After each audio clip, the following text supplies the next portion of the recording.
So welcome everyone.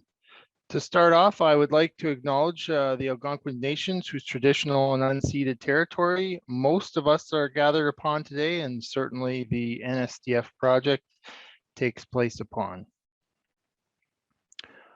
Welcome to the NSDF Environmental Assessment Follow-up Monitoring Program and our third installment of the Groundwater Monitoring Program.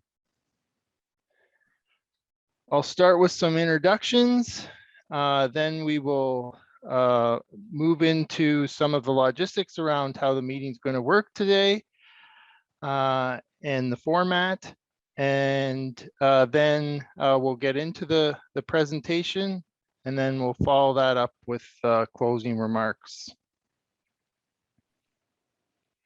So for introductions, my name's Mitch McKay. I'll facilitate this webinar. I'm the manager of stakeholder relations for the Environmental Remediation Management Group here at Canadian Nuclear Laboratories, Chalk River Site. Presenting today, we have Martin Klukas, and I'll let Martin introduce himself. Yeah, good morning. My name is Martin Klukas, and I'm an environmental specialist with the Environmental Protection Program at Chalk River Laboratories. Thanks, Martin. Martin has several of his colleagues from the Environmental Protection Branch here with him today, and they're here to support any further questions that may come in that maybe Martin need some help with. So I'll just ask them to introduce themselves if they need to, and there's a question that they need to help with. So at that time, when we call upon them, they'll introduce themselves. But Martin is the main presenter today. So the format is a presentation. We will try to pause throughout the presentation for questions, but we will have a formal question and answer period at the end of Martin's presentation. If there is questions that are outside the area of the topic today, we'll make note of those questions, and we will provide answers back at a later time. Again, today we're going to try to stay focused in on the groundwater monitoring program and the NSDF Environmental Assessment Follow-up Monitoring Program. So please try to keep your questions within that scope. And if not, we will commit to answer questions that don't meet the scope of today's presentation at a later time. Please, we do have everything open today on this webinar, so both microphone and camera. So please keep yourself muted throughout the webinar. But if you do have a question, raise your hand, and the raise your hand function is at the bottom of the Zoom platform here. If you just go to the bottom, there's a reactions button, and there's a raise hand button there. It's on the right hand side. Once you raise your hand, I will then call upon you to ask your question at an appropriate time. And we are encouraging people to ask their questions that way to sort of help with the conversation and the engagement at this webinar. If you're unable to ask a question through your mic and camera, please, there is also a chat function that you can use. So the chat function is down at the bottom as well, and you'll see there's a little chat button. You can press that and enter your questions into that, and I will, at the appropriate time again, ask your question for you. Finally, simultaneous interpretation is available for this technical briefing. You can access through the globe icon again at the bottom right of the Zoom platform. select the language you would like to hear. But note that there is a slight lag in the translation, so wait for the full translation to come through before speaking. Speak clearly when you're asking a question, so that and slowly, so that the translator is able to effectively translate. Just makes their job easier. One last note you may have seen as you came on, that we are recording these meetings so that they will be available up on our YouTube page at a later date for others to view, and for obviously those who participate now, if you want to go have another look at it, and maybe some questions come to you at a later date, and we'd be happy to respond. So with that, once again, I'd like to thank you for participating, and I'll turn it over to Martin to begin his presentation on the groundwater monitoring program. Martin, over to you. Yeah, thanks, Mitch. Yeah, so good morning and welcome to the third presentation on the NSDF Environmental Assessment Follow-up Monitoring Program. And as Mitch has already noted, the focus of today's presentation is on the Groundwater Monitoring Program. So this gives an outline of today's talk, and I'll start with what is the NSDF EA Follow-up Monitoring Program, and I'll give a brief overview of the Environmental Protection Program at CRL.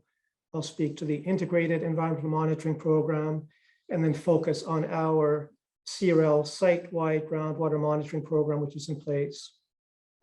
And then I'll turn to the NSDF specific groundwater monitoring program, and we'll speak to sampling locations, parameters, frequencies, how we interpret and evaluate results, and what we do if the results are different than anticipated or predicted, and reporting. I'll be using a few acronyms in the presentation, and the first one is EAFMP for Environmental Assessment Follow-up Monitoring Program, NSDF for Near Surface Disposal Facility, and GWMP for the Groundwater Monitoring Program.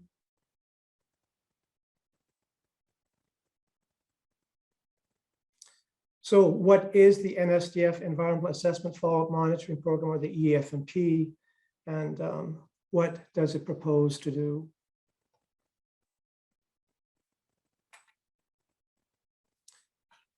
So the objectives of the EFMP are to verify the predictions made in the environmental impact statement, and to confirm no significant adverse effects occur due to NSDF activities, to ensure mitigation measures are performing as expected, to identify any unanticipated effects, and then to provide for the implementation of adaptive management to limit unanticipated effects.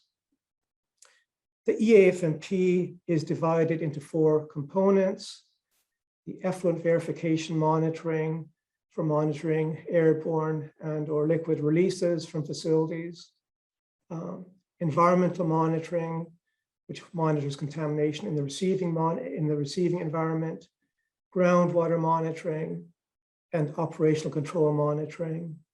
And operational control monitoring is just a couple of items which don't fit, or operational control items which don't fit in the first 3 categories.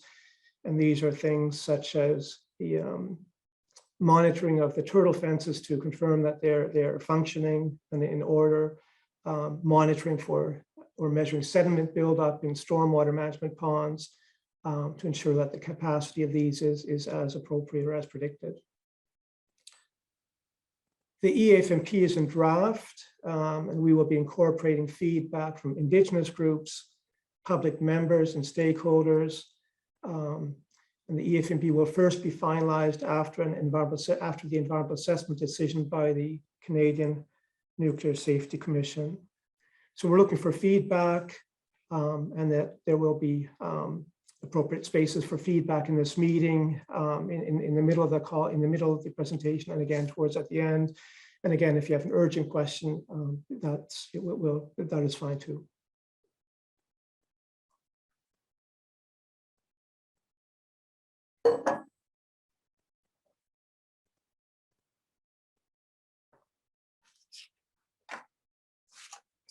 So what are the requirements for the EAF&P?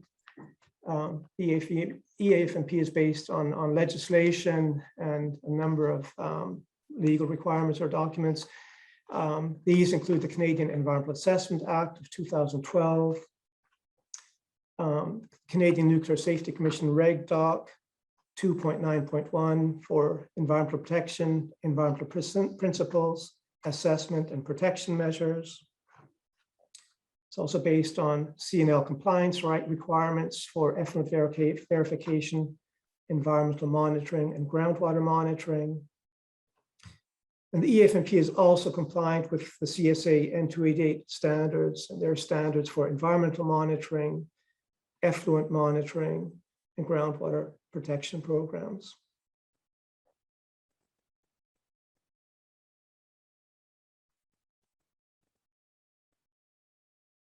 So monitoring for the NSDF will be similar to the existing site-wide monitoring, which is currently implemented at the Chalk River Laboratories site. And so next we will discuss the environmental protection program and monitoring, and then we'll focus on the CRL groundwater monitoring program.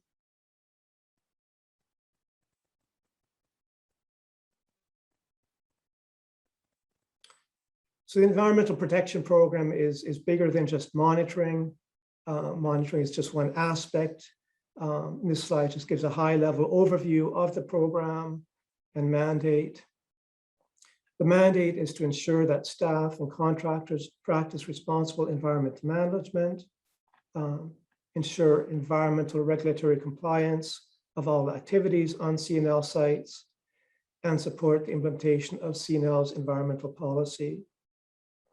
There are a number of focus areas for the program which are shown on the slide, and these include implementation of our ISO 14001 certified environmental management system. It includes sustainability, so we have a number of sustainability initiatives, and these include targets for reduction of energy usage and reduction of greenhouse gases. We have environmental compliance obligations, which we meet. We have a biodiversity management program, which ensures that species and habitat are protected. And then finally, we focus on human health and environmental risk assessment.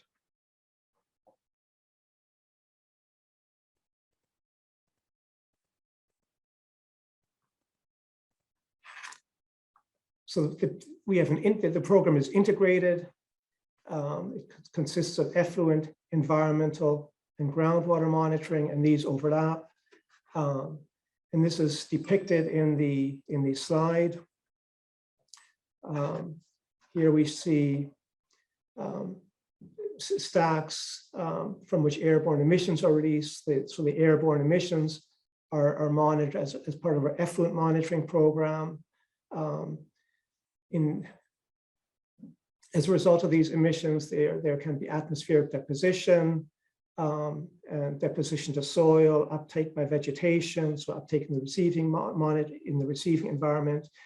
And this is monitored through the environmental monitoring program.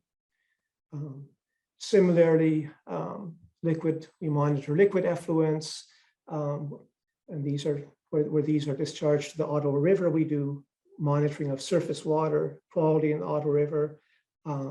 And aquatic biota. So we're tracking the environments tracking the contaminants through all phases, through the atmosphere, through the biosphere, and through the geosphere. With respect to groundwater and groundwater monitoring, the slide depicts the CRL waste management areas. So the groundwater monitoring program includes monitoring of groundwater in proximity to these waste management areas, Where there are releases or where we identify releases, we monitor groundwater as it migrates through the subsurface. And again, this to the discharge zone, and this may be lakes or surface water bodies on the CRL site.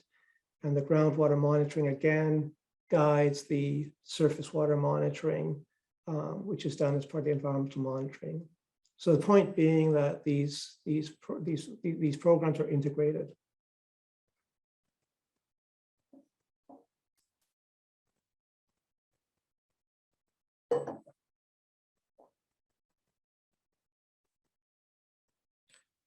This slide simply provides some additional details on the three programs.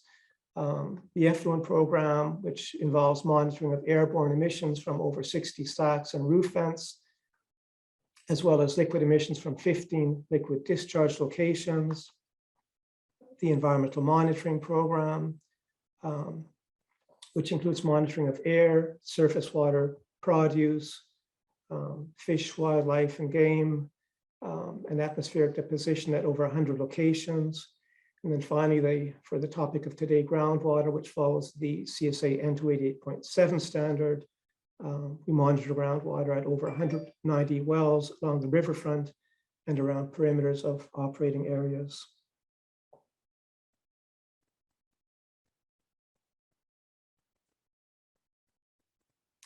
So now we turn to the CRL groundwater monitoring program. And this slide provides the goals and objectives of the program.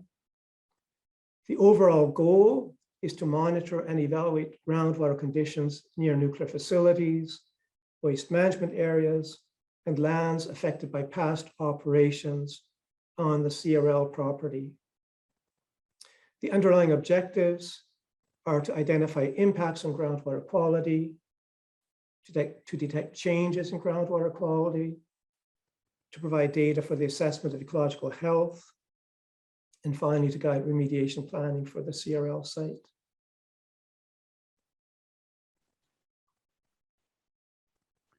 Hey, Martin, Yeah. we have a question in the chat from Ol. Ol, Okay. if you're able to, do you want to come on and ask your question?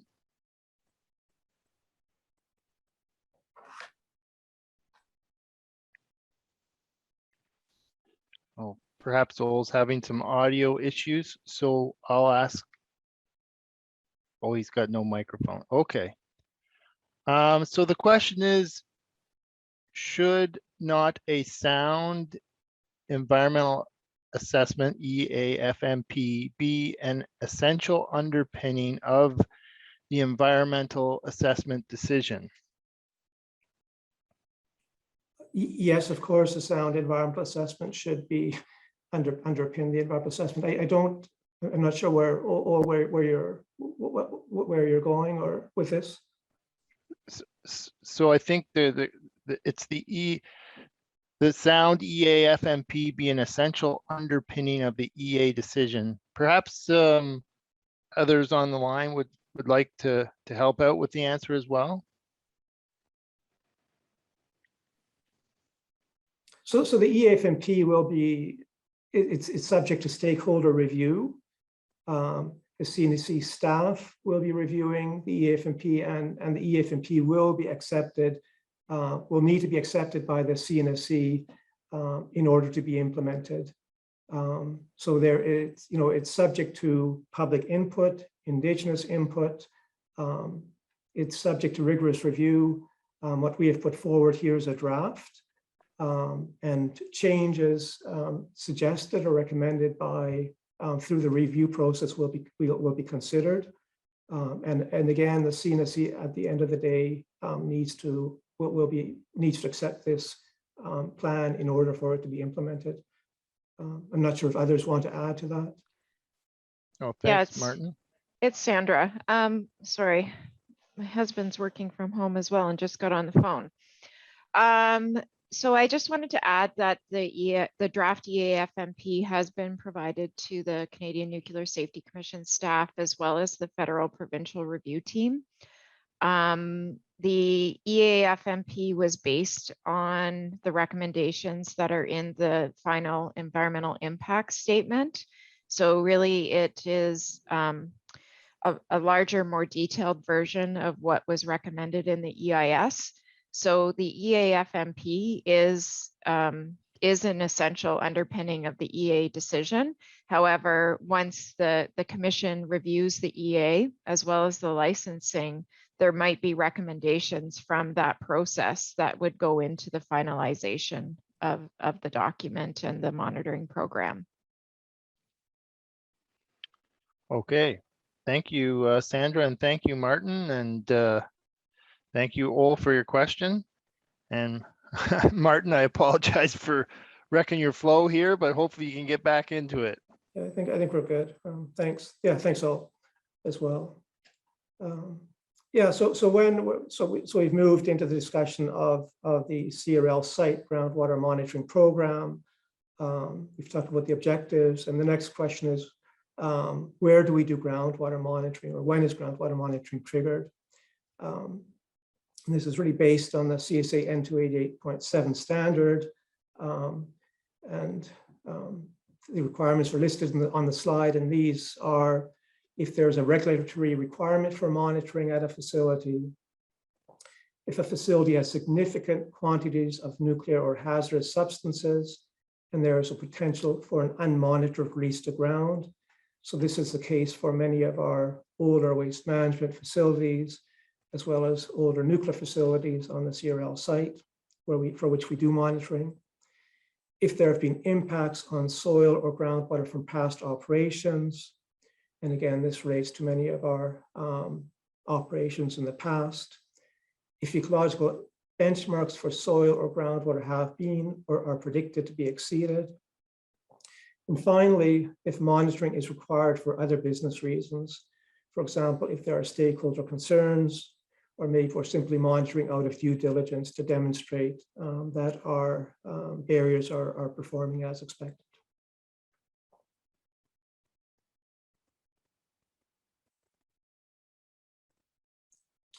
So this slide shows the locations where we are monitoring on the CRL property.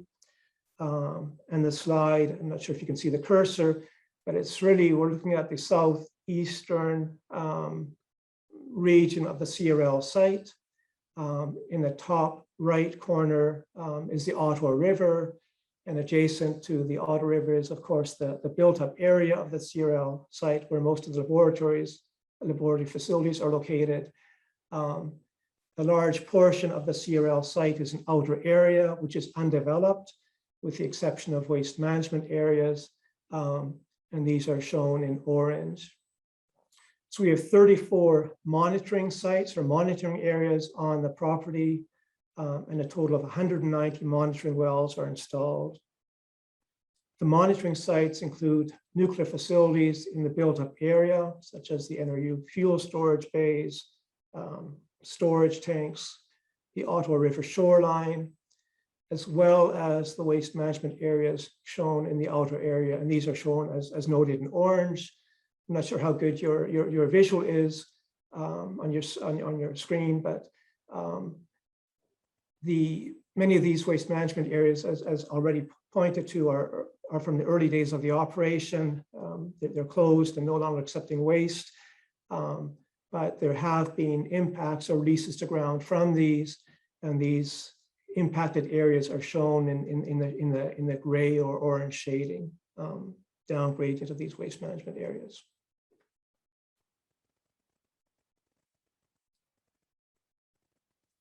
So the previous slide showed monitoring areas. This slide here depicts the monitoring well locations in the built-up area.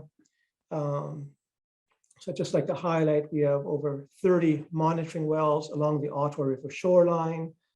These are spaced at 50-meter spacing, and the purpose of these is to monitor for any potential or releases from activities or facilities in the built-up area. We do building or facility-specific monitoring at locations where there's a potential risk or where there have been releases in the past. And these include the NRU reactor fuel storage bays shown in green. So these nuclear facilities are shown in green. The NRX fuel storage bays, which are now dry and have been drained, but there have been past impacts from releases in the past, as well as a number of storage tanks shown in green as well. The brown areas represent landfills or legacy landfills from past operations. And again, we're monitoring at these locations as well.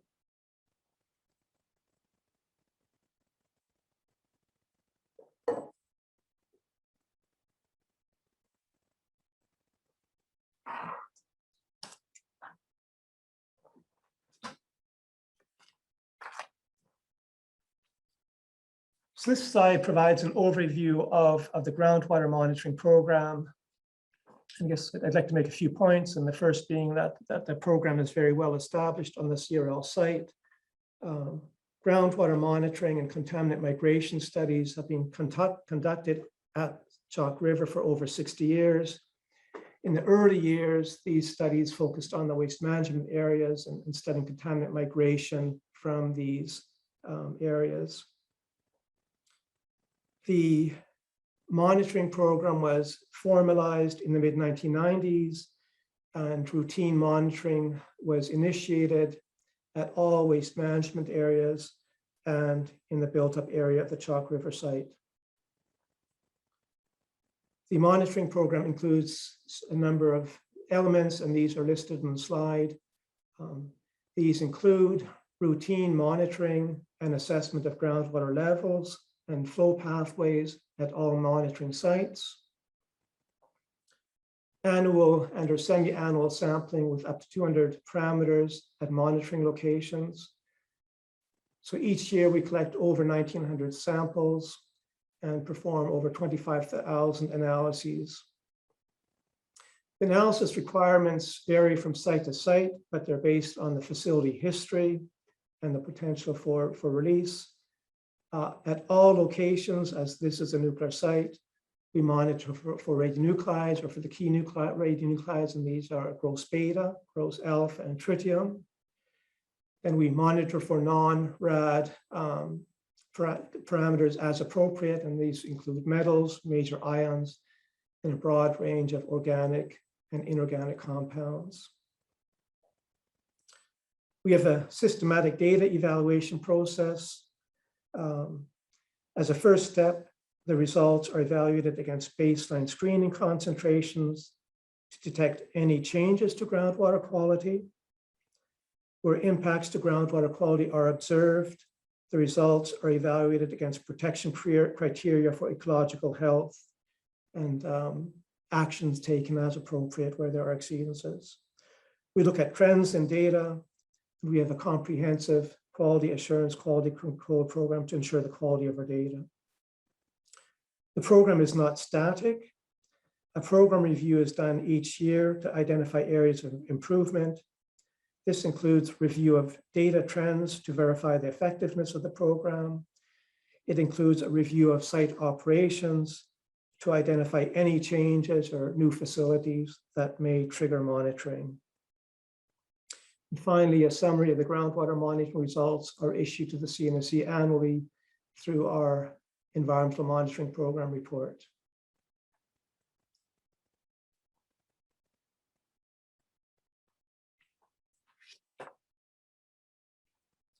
So this is a high-level overview of groundwater monitoring results from the past several years.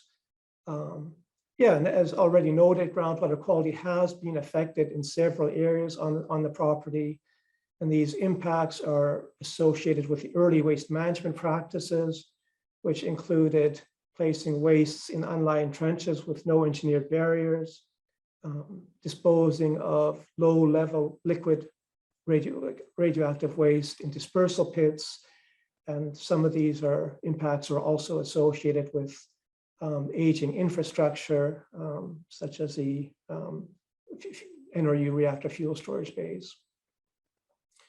Only a few contaminants have migrated beyond the source area, and these are primarily tritium and strontium-90, although cesium-137 and cobalt-60 are also somewhat mobile. Trending shows stable or improving conditions in the majority of cases.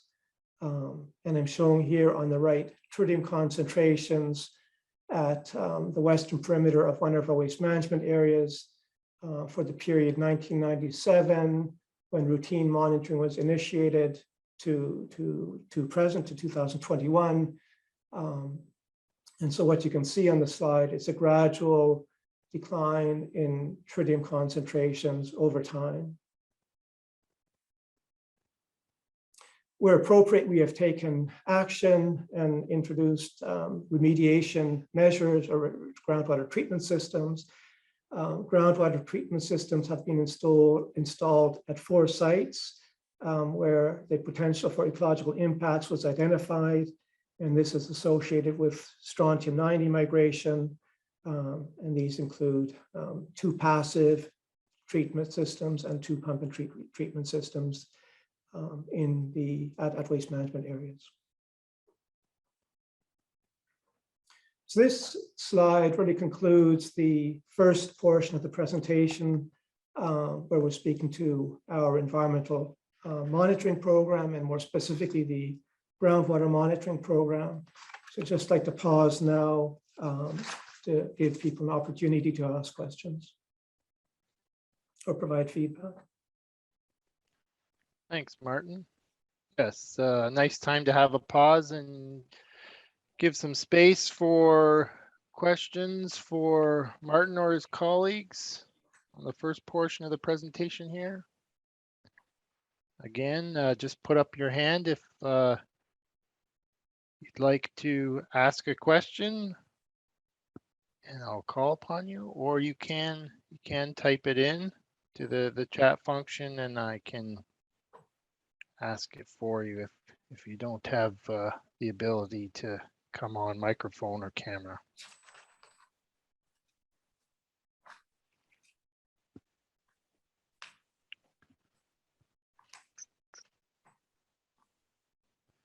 Just checking for any hands up.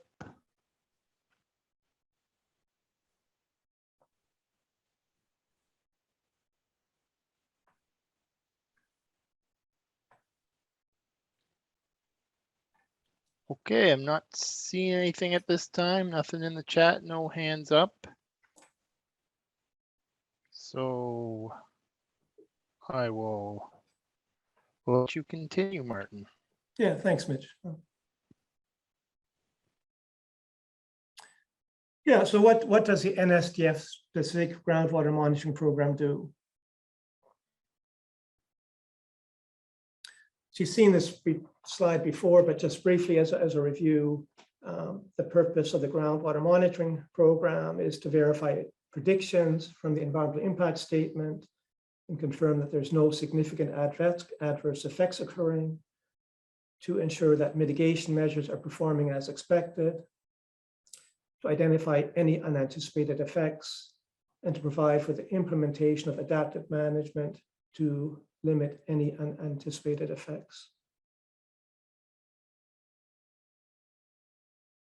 So how is the EAFMP different from the CRL site-wide groundwater monitoring program? And the short answer is it isn't much. The groundwater monitoring program for the NSDF will focus on verifying the results of the EIS and monitor groundwater that will be potentially affected by NSDF project activities. The CRL site-wide groundwater monitoring program focuses on groundwater monitoring that is deemed to be or will be potentially affected by all CRL site-wide operations. So this includes NSDF activities, and the NSDF monitoring program will be incorporated into the CRL site monitoring program.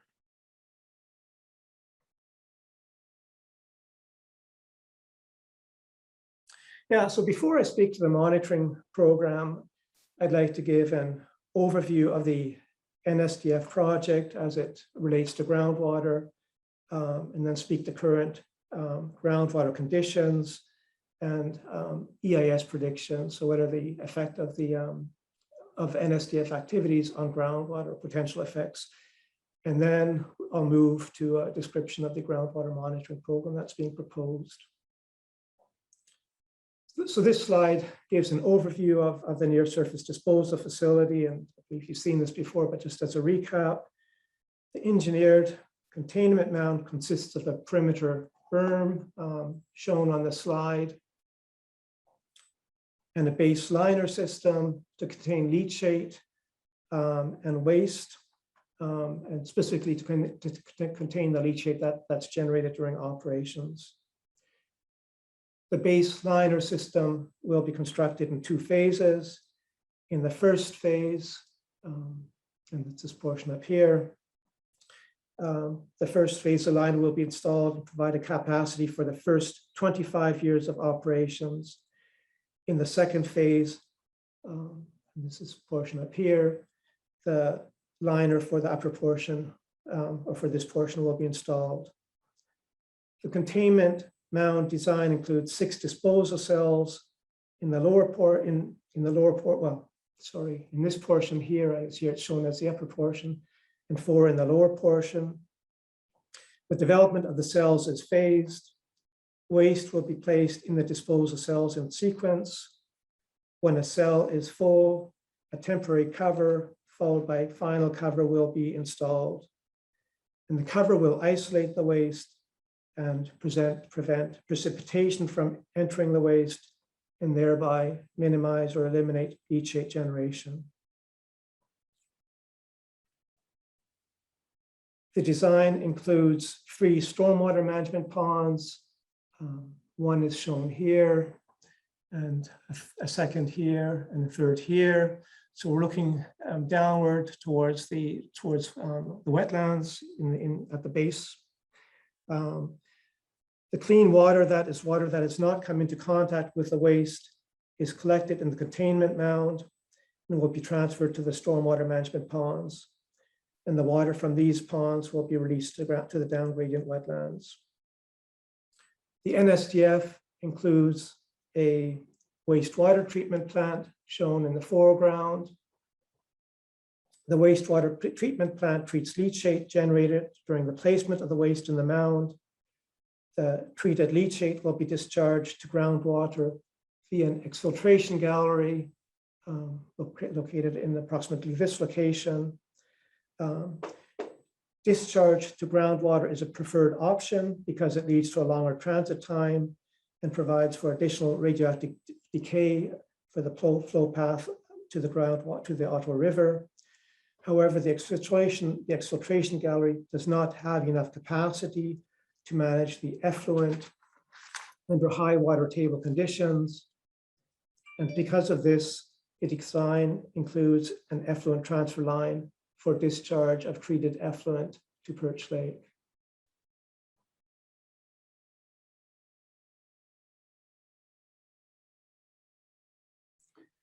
This slide identifies the project phases and what's going on, or what the activities are at each phase, which guides the groundwater monitoring.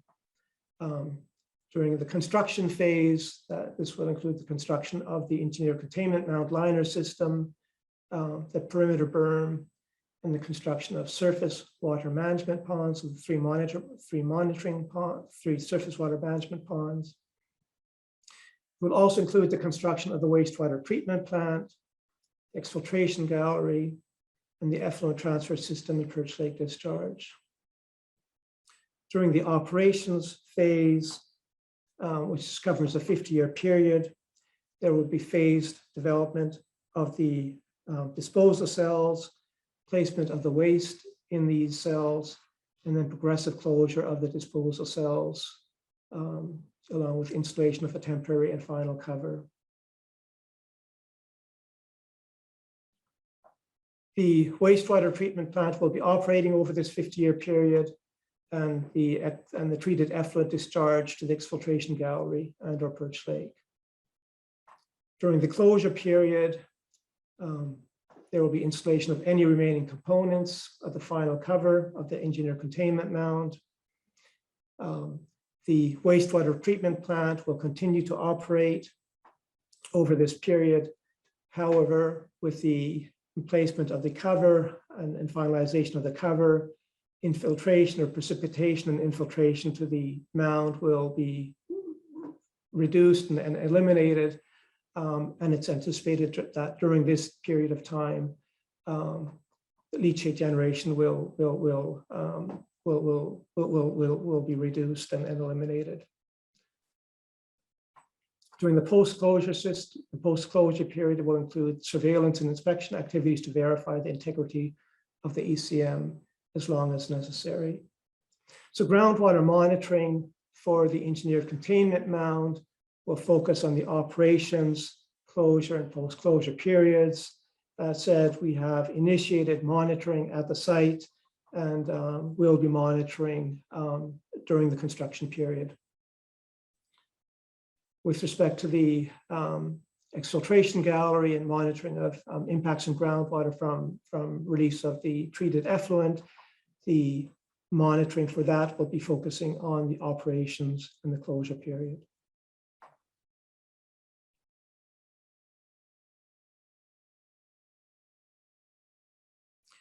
This slide depicts the NSDF site in the larger region within the Perch Lake Basin. And as the first comment I'd like to make is that groundwater flow in this area has been studied for several decades and is well understood. You see the brown shading represents the early waste management areas. In fact, waste management area A is the first waste management area that was constructed at CRL and put into operation, and it received solid waste as well as some liquid waste as a result of the NRX accident. Waste management area does not provide engineer containment or engineered barriers. The three areas here, or these three shaded areas, are liquid dispersal pits, which were in operation between the 1950s until 2000, and these received low-level liquid waste. Perhaps you can see the dense network of monitoring wells within this region. So this area has been studied since the 1950s, as well as you can also see the down gradient wetland region here. We have installed monitoring wells throughout this wetland, as well as along Perch Lake, shown in blue here, and Perch Creek, which drains Perch Lake. So all that to say, the area has been extremely well studied. It's probably one of the most well-studied areas within Canada. The NSDF site has not been impacted by past operations and was not previously characterized. The NSDF site is shown by the red contour line here. So this area was the subject of detailed geotechnical characterization in the last 3 or 4 years to support the environmental impact statement. And the geotechnical investigations have included installation of over 20 groundwater monitoring wells, which extend into bedrock. And from these 20 locations, we have collected continuous water level readings for the past several years. So we have good detail on variability in water table elevations, how the water table responds to snow melt and precipitation events. The NSDF site is this red eastern perimeter is along a ridge, which is approximately 30 meters above or higher than the adjacent wetlands. Shown on the slide are blue contour lines, and these represent water table contours at the site. Groundwater flow is perpendicular to the contours. So the ECM is shown, the engineer containment mound is shown by the black dotted line. The containment mound is a footprint of approximately 250 meters by 200 meters. And groundwater flow from this region where the containment mound will be constructed is towards Perch Creek. A 3D groundwater flow model was developed and calibrated against the existing conditions. And this groundwater flow model is used or has been used to evaluate the impact of the NSDF on groundwater flow, as well as to evaluate various what-if scenarios, such as what if the cover fails, what if the baseliner fails.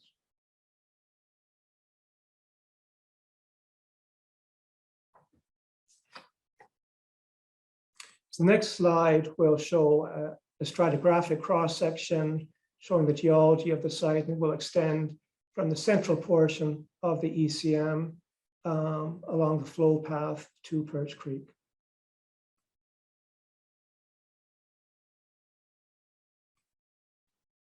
So this is the stratigraphy, as already noted, along this cross-section from the central portion of the interior containment mound to Perch Creek. I guess a couple of things to note. This solid line here, or this is the southern perimeter of the interior containment mound, and the containment mound will be constructed in this upland region, and for a large portion it will be constructed on bedrock. The stratigraphy of the area is shown, and that the pink region here represents bedrock. The gray represents shallow bedrock of 6 meter depth, and over the overlying bedrock is overburden. And you see here the yellow regions, and these are permeable sand units, followed by, there's a continuous green, light green shading here. And this is a continuous till unit. And we do have portions where overlying the till, we've got a clay unit and a permeable sand unit or basal sand. Groundwater flow in this area, the water table is shown by the solid blue line, or the dotted blue line, the dashed blue line. Groundwater flow in the region is primarily through the more permeable overburden sands.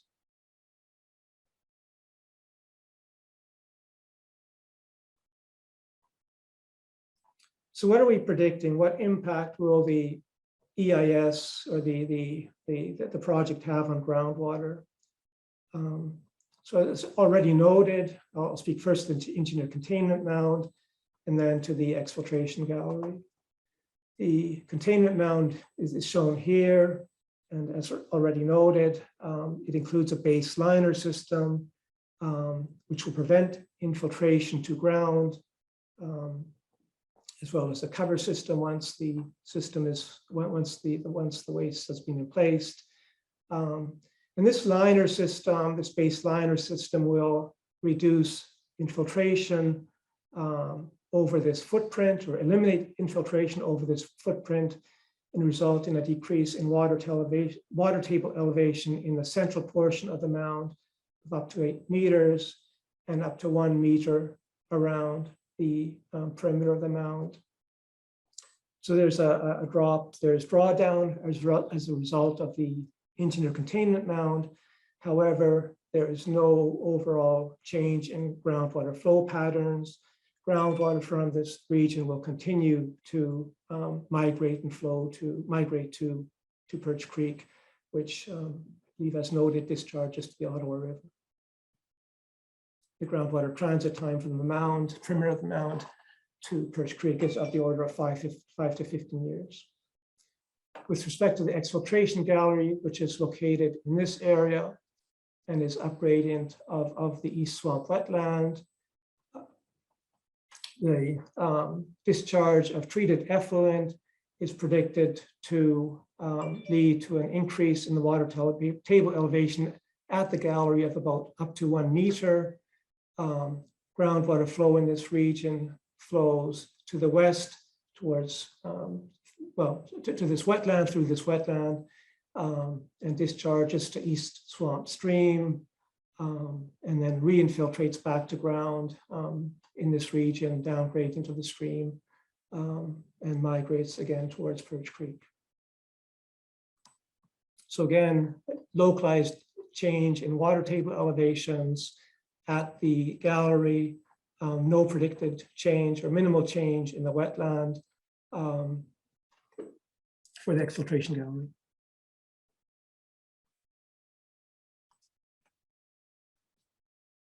So what about predictions on groundwater quality? Again, starting with the engineered containment mound, we're expecting no impacts on groundwater quality from the mound.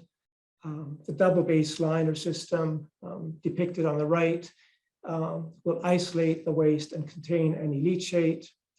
And again, once the cells are filled, the cover liner will mitigate leachate generation by preventing precipitation from entering the waste. So the schematic here is of the base liner system, and that's one of the primary mitigation measures to protect groundwater.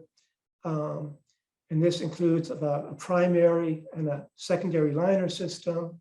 The primary liner system consists of the leachate system or leachate collection system, below which we have a primary liner system, which includes a impermeable high density polyethylene geomembrane. So below the primary liner system, we have a leak detection system, which will identify, if there were any leakage from the primary liner system. And below this leak detection again, we have an impermeable geomembrane and a 0.75 meter thick clay layer. With respect to the potential impacts of the treated effluent discharge, to the exfiltration gallery during the operations and closure phases of the project, we're predicting no significant adverse effects. The treated effluent will only be discharged if effluent discharge targets are met. So the wastewater treatment plant works in a batch mode. A batch of effluent or a batch of leachate is treated, the effluent monitored. If it meets the effluent targets, it's released. If not, it's recycled for further treatment.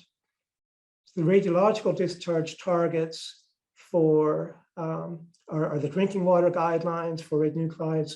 The one exception is for tritium.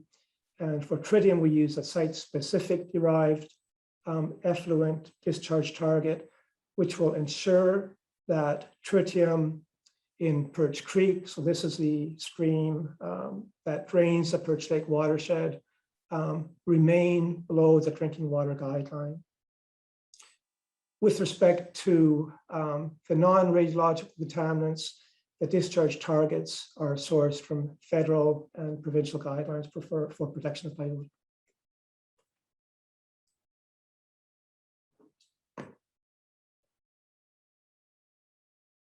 So now we turn to the groundwater monitoring program, the objectives of the program, and the monitoring design of the monitoring program.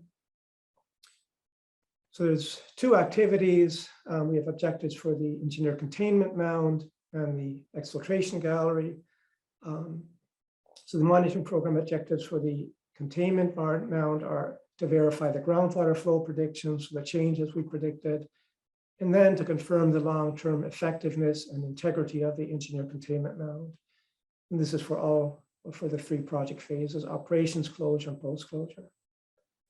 For the exfiltration gallery, our objectives are again to verify the changes to groundwater flow, so the groundwater flow predictions, and then to confirm that there's no adverse effects or no significant effects on groundwater quality.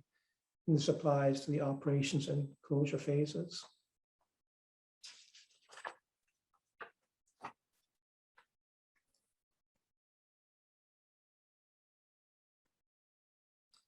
So this slide identifies or speaks to the groundwater monitoring locations. monitoring parameters, and monitoring frequency. I'll start with the monitoring locations. The groundwater monitoring locations are shown in purple and orange by the purple and orange dots. And these purple dots represent the existing monitoring locations or for locations where monitoring wells have been installed and for which we're collecting baseline data. The orange monitoring well locations are wells which will be installed as part of the during construction. I guess maybe just one comment. So these are not, we have, as part of the site characterization, we've had numerous or a large number of monitoring wells installed within the engineered containment mound or the footprint of the engineered containment mound. However, because of construction, we will need to remove those mounds, remove those monitoring wells. So the monitoring wells on this slide is what will be in place for the operations and closure, post-closure periods of the project. So I'll speak first to the monitoring wells for the engineered containment mound. So there are two monitoring wells that are upgraded into the mound. These are shown here. So these monitoring wells will not be affected by operations, and they will provide baseline conditions for groundwater quality over the life of the project. They also provide groundwater elevation data needed to confirm groundwater flow predictions. We have 11 groundwater monitoring wells installed along the downgradient perimeter of the mound. And these wells will be used to detect any leakage from the mound. The wells also provide water table elevation data, again, to confirm groundwater flow predictions. With respect to the exfiltration gallery, we have one monitoring well located up gradient, and then we have 3 monitoring locations down gradient. And again, the up gradient monitoring well provides baseline groundwater quality data and groundwater elevation data. The 3 down gradient wells are used to detect changes to groundwater quality and provide data on the effect of the exfiltration gallery on groundwater elevations. Now, we turn to monitoring parameters. The monitoring parameters include water table elevations and physical parameters, pH and conductivity, which are indicators of groundwater quality. We're monitoring for a broad suite of radiological and non-radiological parameters. And these parameters are based on the contaminants that will be present in the waste. So they're based on the characterization of waste that will be placed in the engineered containment mound. And they're also based on assessments and studies we've done of the leachate quality. So the radiological parameters include gross alpha, gross beta, tritium, and gamma emitters. And then for the non-radiological parameters, we have a large suite of metals, major ions, and a broad range of organics and inorganic compounds. And the EFMP provides justification for each of the parameters we're monitoring for. So in terms of monitoring frequency, so with respect to measurement of groundwater levels, we'll be doing continuous water level monitoring at 2-hour intervals at 9 monitoring locations. And this serves to identify short-term and long-term trends in water levels. And similarly, continuous monitoring at the exfiltration gallery will identify the impact of the wastewater treatment tank discharges over time. Water level monitoring at the remaining 9 locations will be on a semi-annual basis.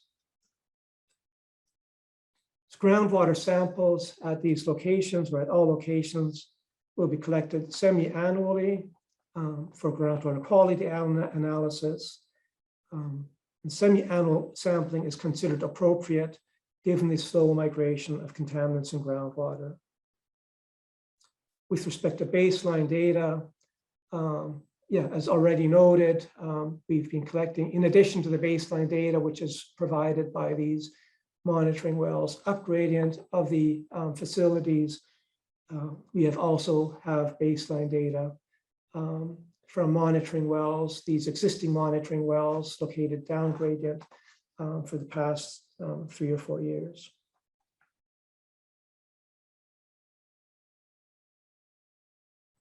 So how are we evaluating our results for the groundwater flow, to evaluate groundwater flow and groundwater quality? We have a 2-tier approach. And the first tier is broadly to identify changes from baseline conditions and a deviation from EIS predictions.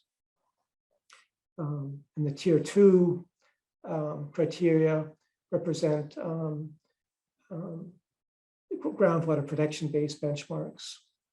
So with respect to groundwater flow, the tier 1 criteria include our baseline water level conditions or baseline water levels at the sites, EIS predictions of the change in water levels, and trend analysis. With respect to, and with respect to tier 2, there's no tier 2 criteria for groundwater flow. If the results are different than anticipated, a site-specific evaluation would be conducted. Regarding groundwater quality at both the ECM and the exfiltration gallery, again, the tier 1 criteria are baseline screening concentrations, and then statistical criteria to determine if there's a change in groundwater quality based on predictions over time. The tier 2 criteria are the groundwater protection-based benchmarks. And here we are using the effluent discharge targets. For the radiological contaminants, these are the drinking water-based guidelines. And for the non-RADs, the federal and provincial guidelines for aquatic biota. And just to point out that use of drinking water-based guidelines in this area or this region is a very conservative approach, as this region is not used for drinking water.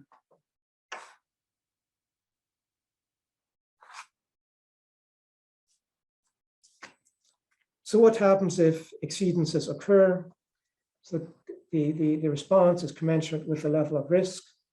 So for tier 1 exceedances, this would be a review of the data to confirm, to confirm the exceedances, if there's actually an exceedance, and to do a trend evaluation. So if there is, if the exceedance is confirmed, we would investigate the source of the exceedance. And again, because these are deviations and not necessarily don't point to impacts, as a third step, we would consider increasing monitoring frequency, additional parameters, and or monitoring locations. With respect to tier 2 exceedances, many of the steps are the same. One, again, review of data and trend evaluation to confirm exceedances, investigation of the source, and then apply mitigation or consider remediation as required. Consider stop work would also be a consideration. We would consider increasing the monitoring, so frequency, locations, and parameters. And finally, if groundwater protection criteria are exceeded, this could also trigger monitoring of additional environmental media. The EIS predicts no impacts on soil, vegetation, or sediment, surface water sediment from the project. If we were to exceed groundwater protection criteria, this would trigger a review for the need to monitor soil, vegetation, or sediment in groundwater discharge zones.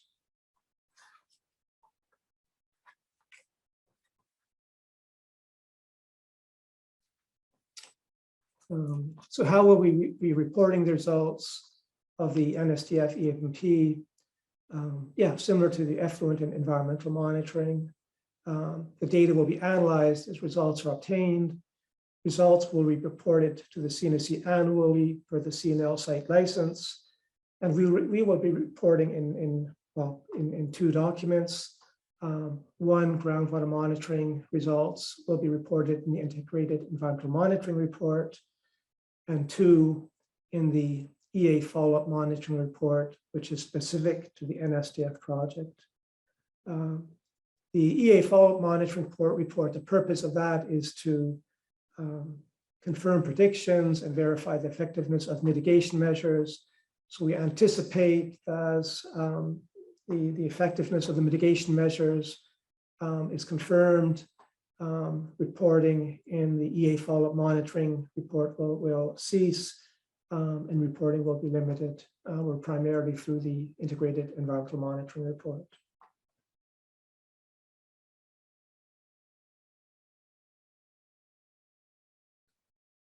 Yeah, so as for the current program, the groundwater monitoring program is not static, and the same applies to the NSDF.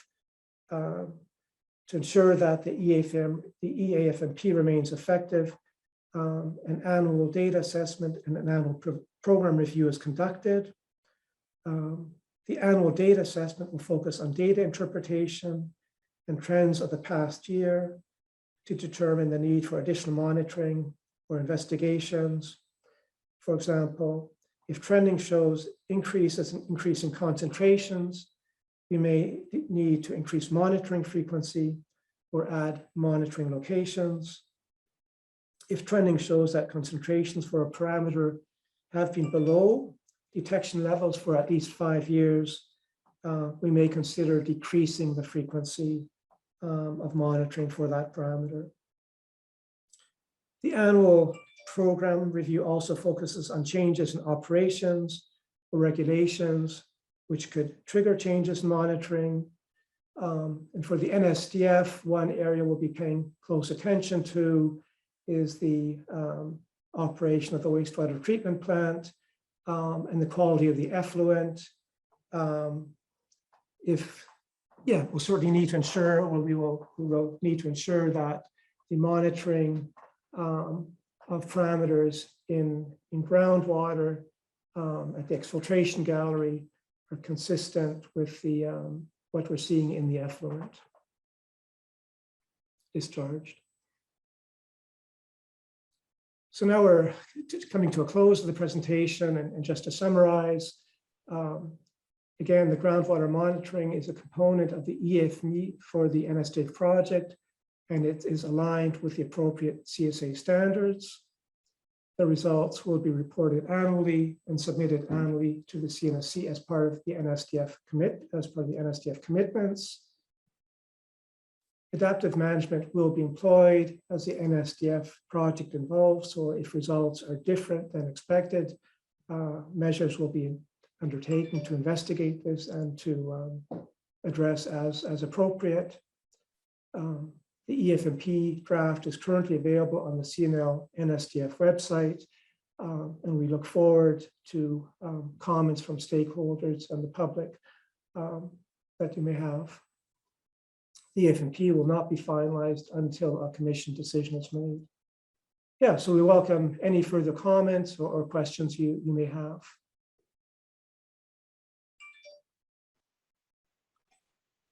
Hey, Martin, we had a question from Bernane Lloyd. She's asked me to ask it for her.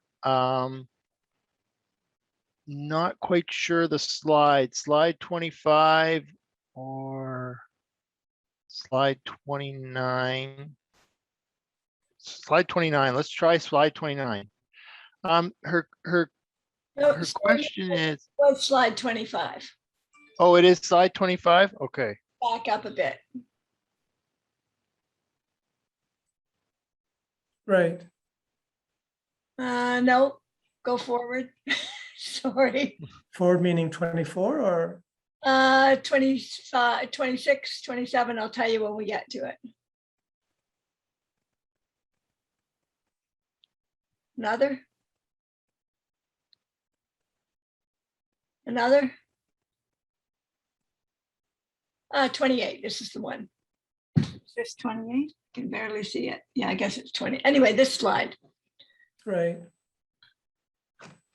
So now that I have my mic on, I might as well go ahead and ask the question. Yeah, go ahead, Renee.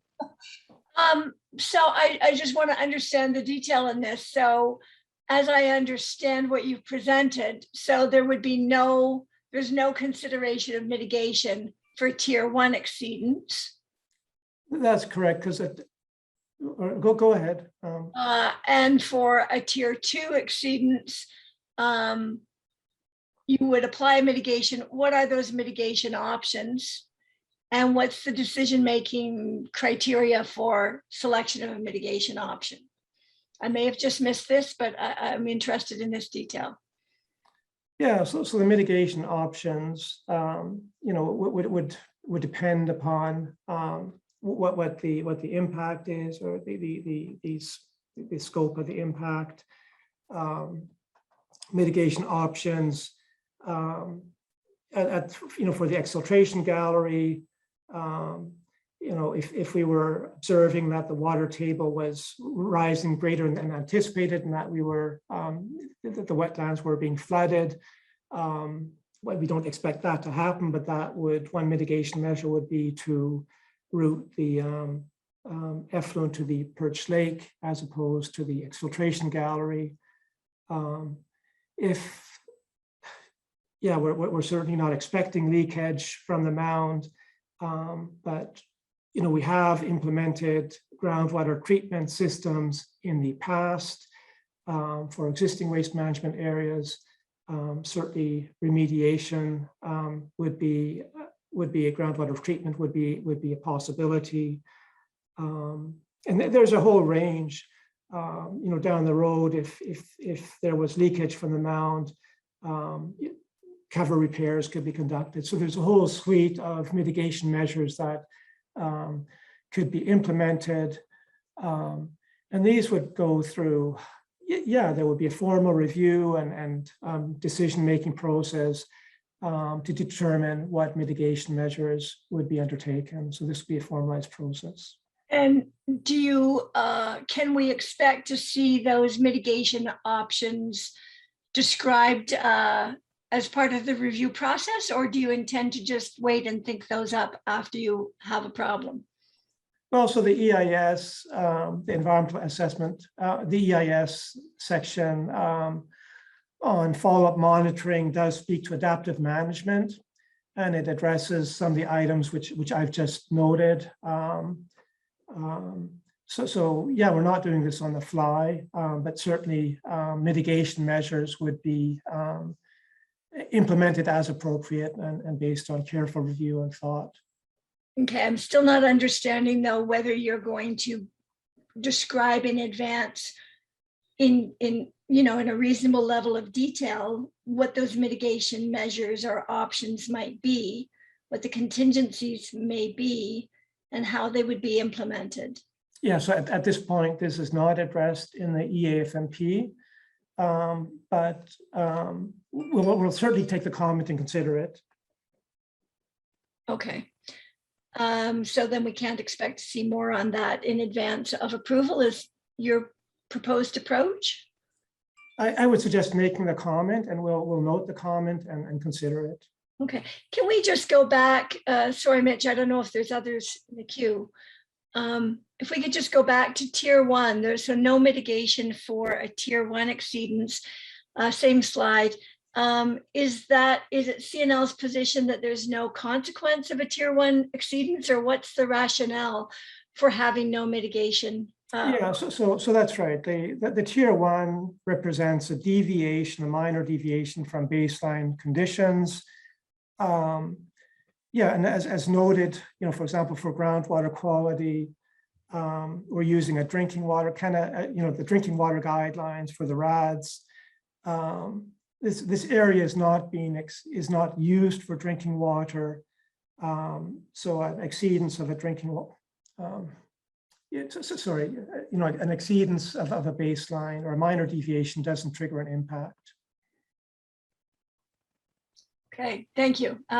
It might be helpful if you set that out more clearly in your documentation, that would be helpful to have that set out. Yeah. Thank you. And I expect it is, but yeah, we will confirm. Okay, thank you, Renee, for your questions, and Martin, thanks for the responses. I'll open it up to see if anyone else on Martin's team wants to add anything to some of those questions, or if that's good where Martin left it, then we can open it up to further questions from the audience.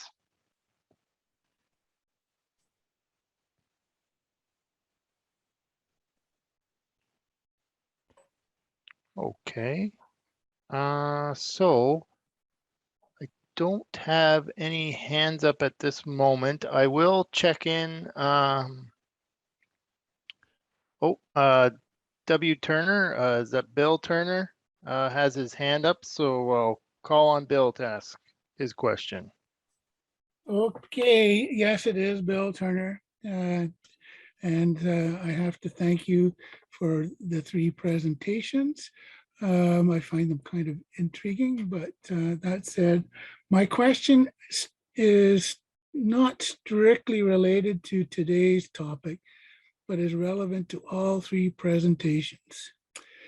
Given that the EAFMP, these acronyms, good grief, document is in draft and is awaiting a decision from the regulator, I'm led to believe that CNL lacks appropriate confidence in the predictions documented in their final EIS.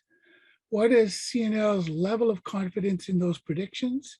Note, uncertainties in measurement and level of confidence are not the same.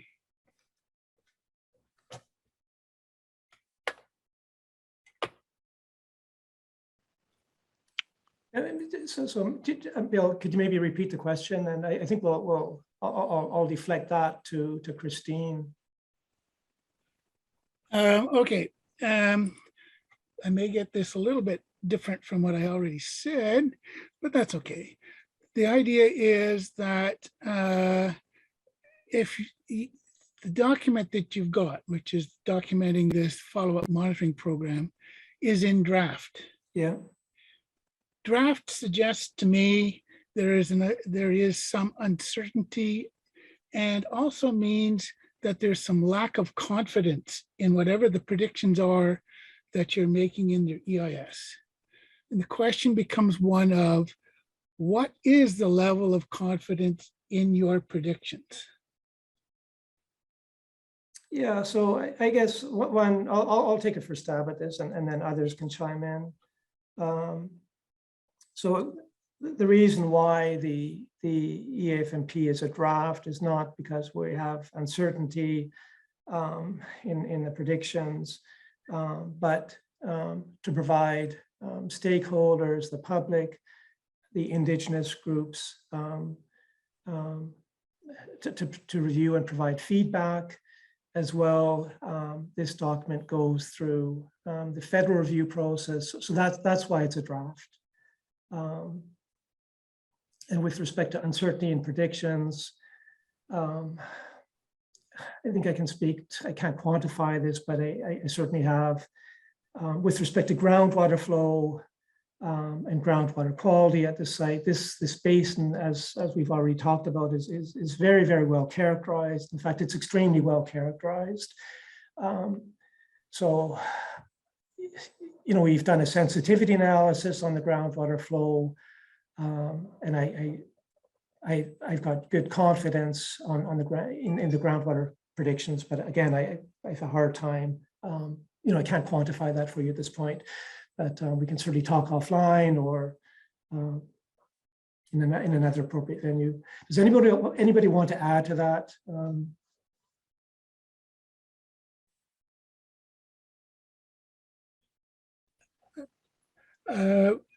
It's Christine Gallagher here. I can just add a little bit. I think Martin covered it fairly well.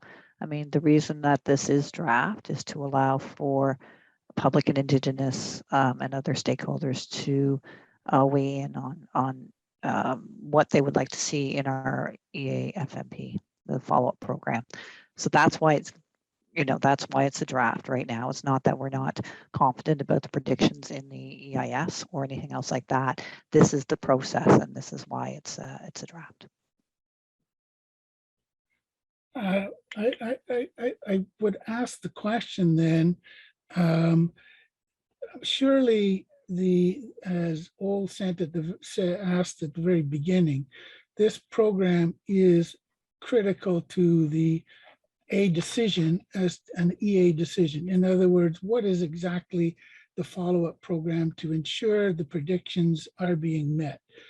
To ask for further input from stakeholders or Indigenous groups, my question would be, what kind of expertise are you expecting from these people to allow you to modify the program?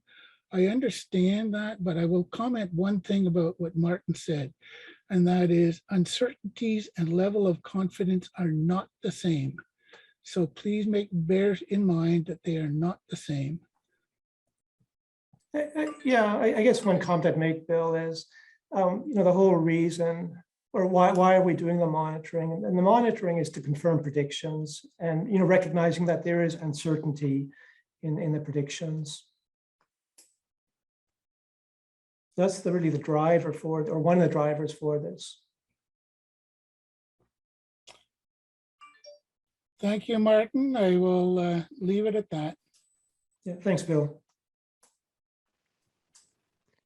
Yes, thanks, Bill.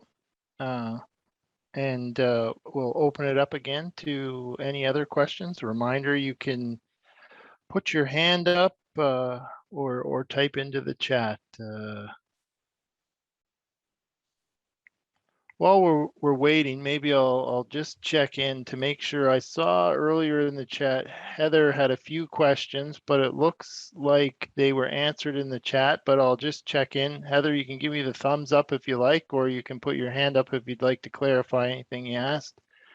But give me the thumbs up if the chat was good enough, or if you'd like to clarify.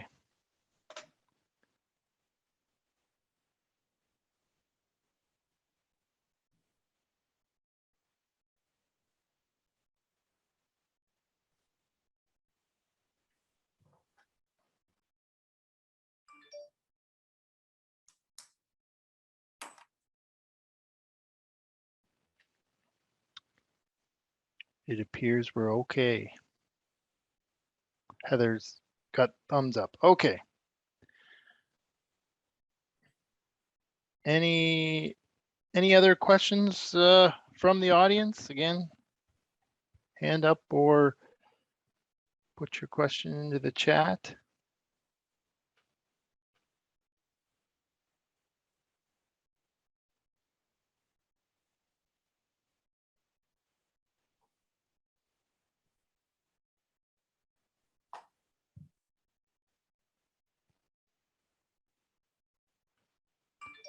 A little bit of time for people to think.